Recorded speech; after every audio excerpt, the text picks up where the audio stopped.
A very wise and experienced professor once told me, "Lecture harms students." In my opinion, the focus on grades also hurts learning. Currently, universities measure student achievement using grades. Unfortunately, a student's grade point average is to learning what a blender is to a frog. All the parts are there, but they don't really form a recognizable picture. Grades serve only as a rough measure of a student's work and depth of understanding. In fact, grades are such bad measures of student learning that the accreditation agencies that monitor the quality of universities do not accept grades as indicators that students are learning. In games, however, players aren't graded on their performance, but rather their advancement is determined by a measure known as experience points. Now we are back in Azeroth. Here is a new character I made to demonstrate how experience points work. Since he is new to the world, pretty much everything he does gives him experience. In games, experience, not knowledge, is a measure of advancement. In this game, the purple bar at the bottom of the screen tells me how many experience points I have. As in real life, in the game I gain experience by doing things. This being a game, I gain experience by killing bad guys. Here I go.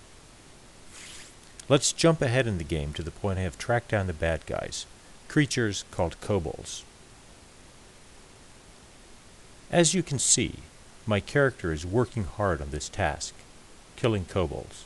Keeping an eye on the purple bar at the bottom of the screen, you'll see that after I kill a kobold, the bar, which indicates how much experience I have, moves to the right, and some text flashes up telling me how many experience points or XP I have gained.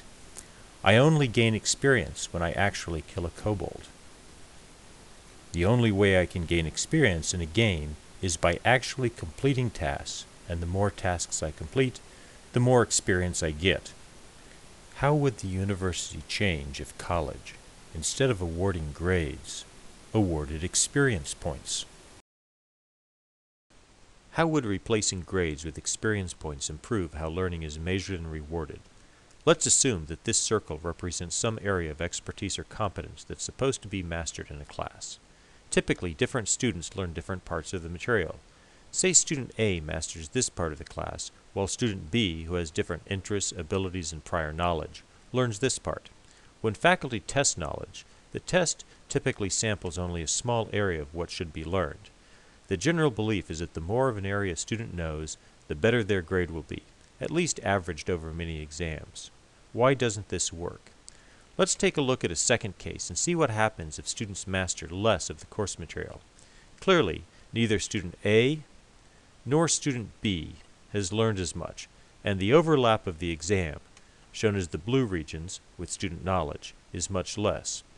If we look at the distribution of exam scores, we would see score distributions like this on the first exam and this on the second exam. For the first exam, scores indicate students know between 70% and 90% of the material. Scores on the second exam, however, show students have not mastered nearly as much of this area of knowledge. If a faculty member assigns these grades on the first test, what will she do on the second exam? Comparing the two exams, one would think that since the overlap is smaller, grades on the second exam would be much less. In reality, they're nearly identical. If the mean on a test is a 30 out of 100, the professor adjusts or curves the grades upwards to avoid failing most of the students.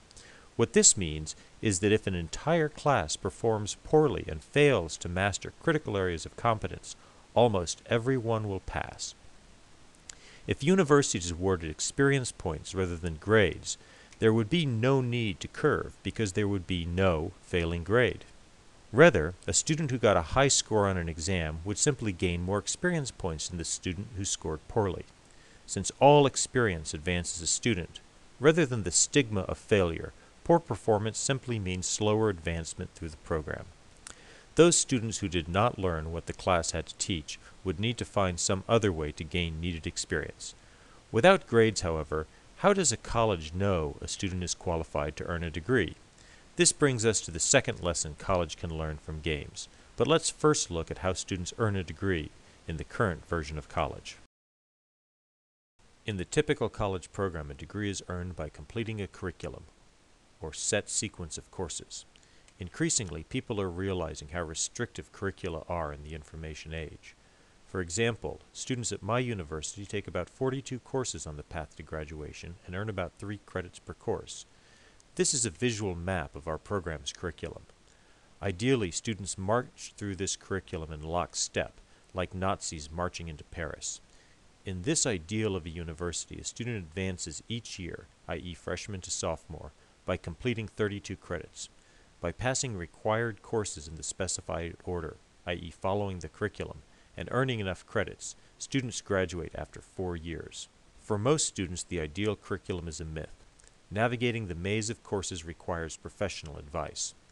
Failing a class somewhere in the middle of the curriculum can be disastrous for 2 reasons.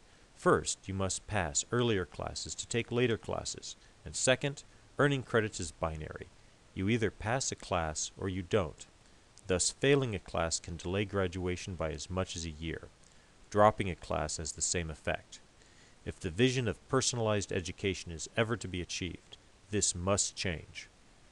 But how can adopting ideas from games change the criteria by which universities award degrees? Let's go back to the game world and jump ahead just a little bit to the point where I have gained enough experience that my experience point bar is almost all the way to the right. If I complete my current task and gain just a little bit more experience, let's see what happens. That flash of light means that I just dinged or gained a level.